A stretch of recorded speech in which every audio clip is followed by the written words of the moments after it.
So I've been trying to do this intro for like 5 days, and I've recorded this video 4 times.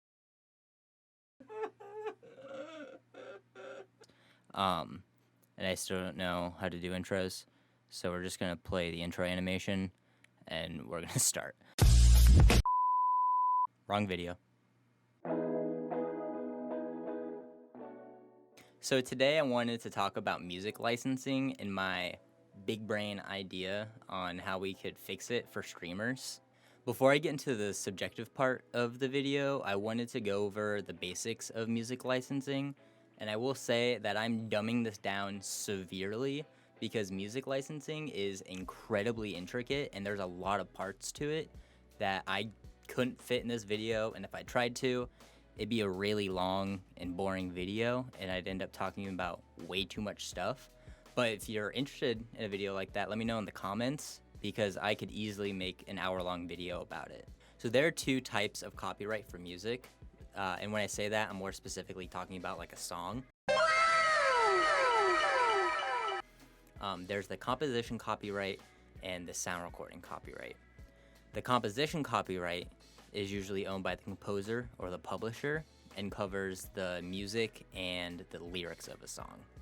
The sound recording copyright covers a specific recorded version of a song and is usually owned by a studio or a label. My explanation of how copyrights work is going to be more focused on the sound recording copyright because that involves labels and that's a little bit more relevant to kind of the core audience that I'm aiming at with this video. The way copyrights work is a label and an artist will work together to produce an album or whatever, an EP, whatever they're doing.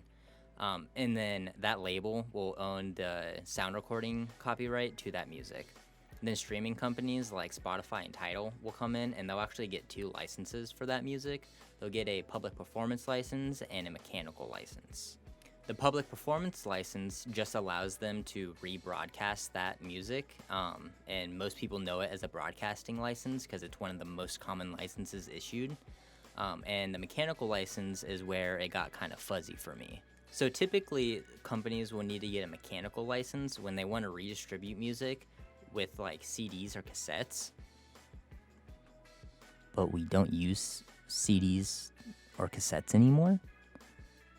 So I was a little confused, and I did some Googling. And what I ended up figuring out was the reason that streaming companies have to get these licenses is because they store hard copies of that music on their servers, which is why they need them. When a person has a Spotify subscription, they aren't actually granted any sort of license for any of the music they're listening to.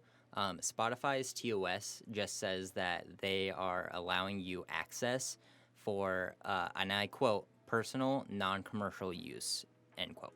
So when it comes to licensing music, there are so many licenses that you can get.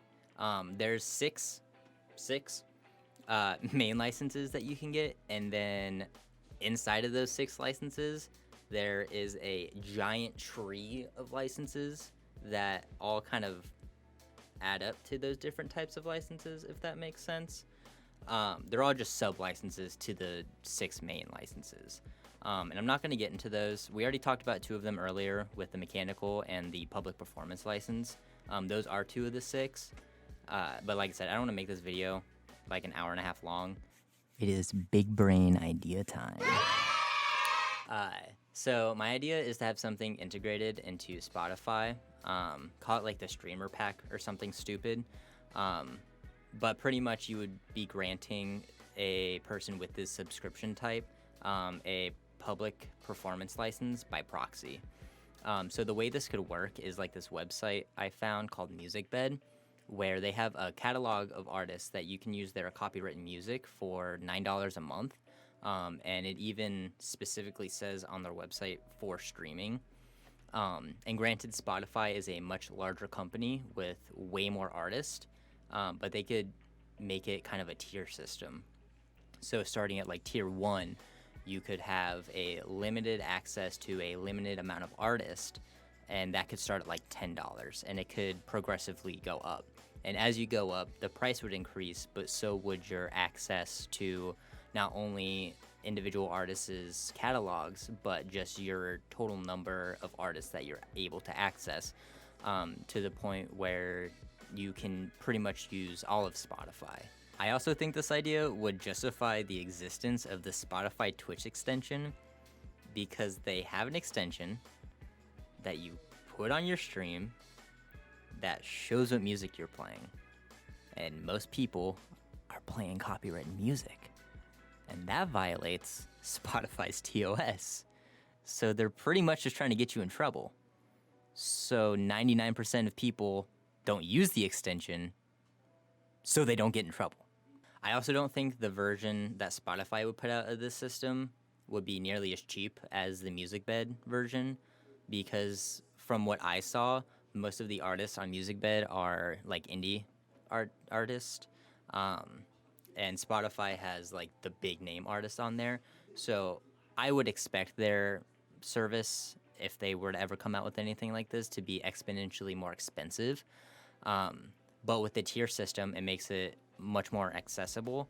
And for people who are big time streamers like Tim the Tatman, or any of the people who are like career streamers, they'd be able to afford the tier 5 all access granted.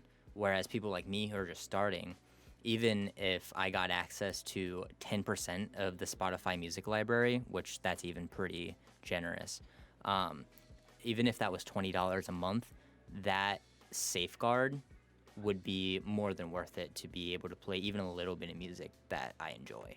Thanks for watching. If you like this video, you know what to do. If you have any questions or just want to continue the conversation, feel free to jump in my Twitch chat. I'll be streaming every Friday through Sunday, 7 through 12 CST. I'll also be linking my socials in the description below, as well as all of the articles that I use for this video, if I missed anything, or if you're just curious for yourself. See you next week.